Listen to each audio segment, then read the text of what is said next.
Bismillahirrahmanirrahim. Assalamualaikum warahmatullahi wabarakatuh. Saya Robi Trisandi, mahasiswi Institut Agama Islam Al-Qadiri Jember. Baik, langsung saja di sini saya akan memaparkan mengenai telaah materi akidah akhlak kelas 5 MI.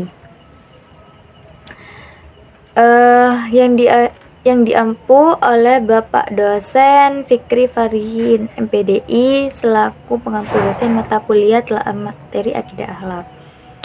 Nah, baik saja di sini langsung saja mengenai bab pertama yang akan ditelaah, yaitu tentang yang pertama bab 1 iman kepada hari akhir.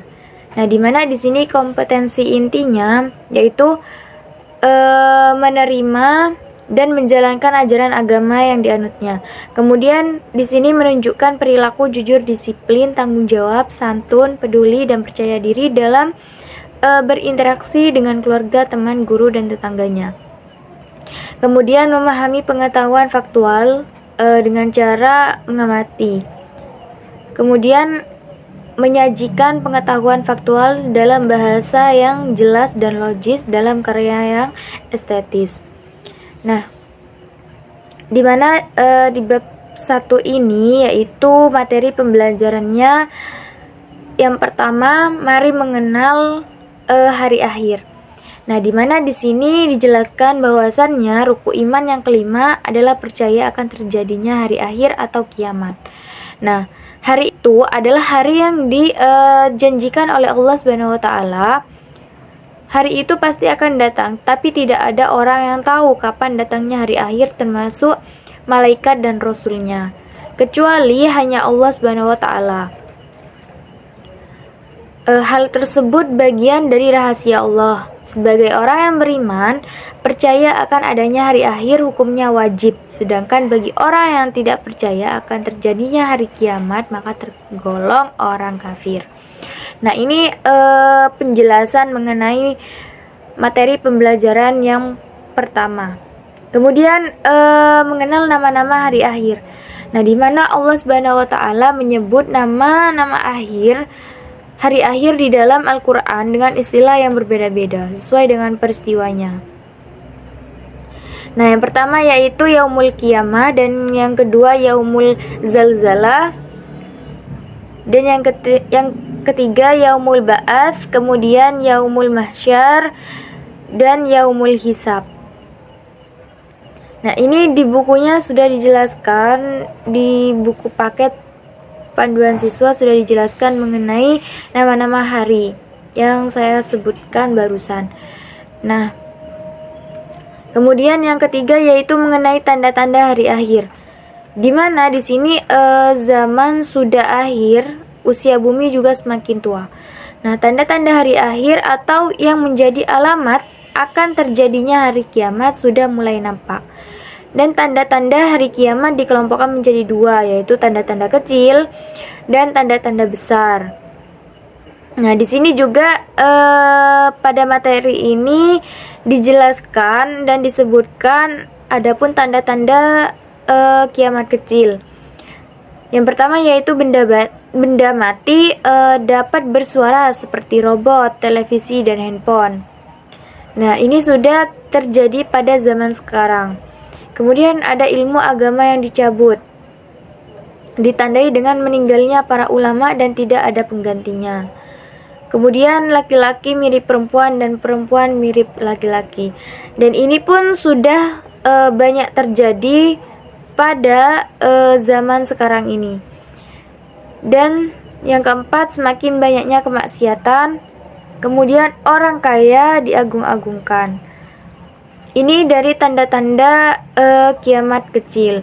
Kemudian di sini di buku ini juga dijelaskan mengenai tanda-tanda kiamat besar, yaitu menjelang hari kiamat Allah menurunkan kabut tipis sehingga seluruh muslimin mengalami kematian. Yang kedua, munculnya Dajjal. Nah, dia akan mengaku dirinya sebagai Tuhan. Salah satu ciri khusus Dajjal adalah sebelah matanya buta dan di keningnya terdapat tulisan kafir. Dan yang ketiga yaitu turunnya Imam Al-Mahdi. Kemudian turunnya Nabi Isa. Yang kelima keluarnya Ya'juj dan Ma'juj, dan seterusnya. Kemudian hikmah dari kepada hari kiamat. Nah, di mana di sini diantaranya hikmah kepada hari kiamat yaitu memperkuat keyakinan bahwa Allah Subhanahu wa taala Maha Kuasa. Kemudian yang kedua terdorong untuk taat beribadah kepada Allah, dan yang ketiga terdorong untuk selalu meminta ampunan kepada Allah.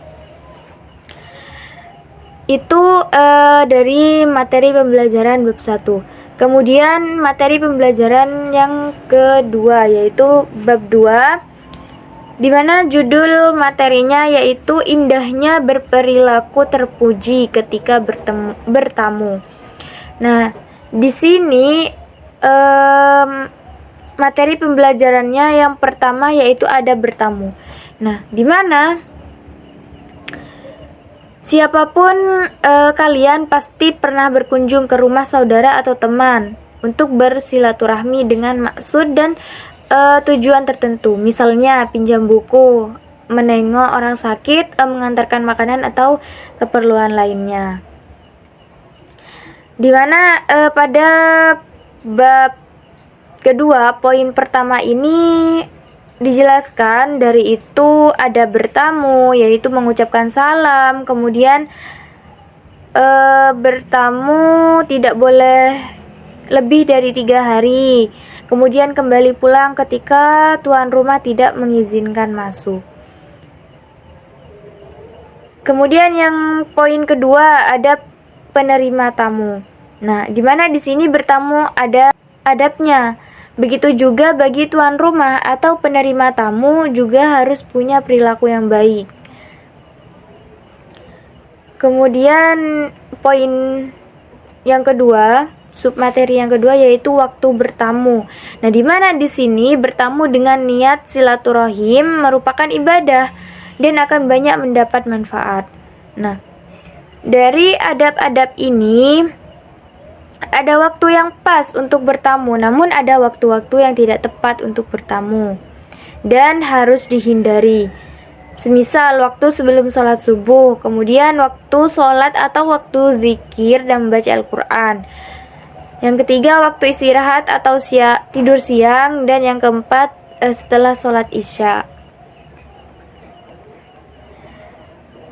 Nah, di mana di sini juga dijelaskan mengenai hikmah bertamu.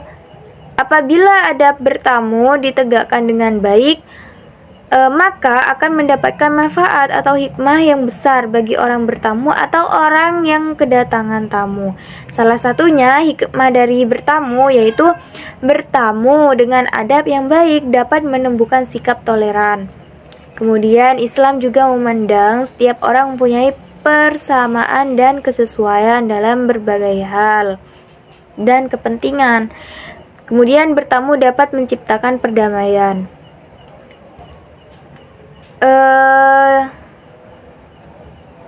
Mungkin hanya ini yang bisa saya paparkan mengenai telaah materi akidah akhlak kelas 5 MI atau SD sederajat.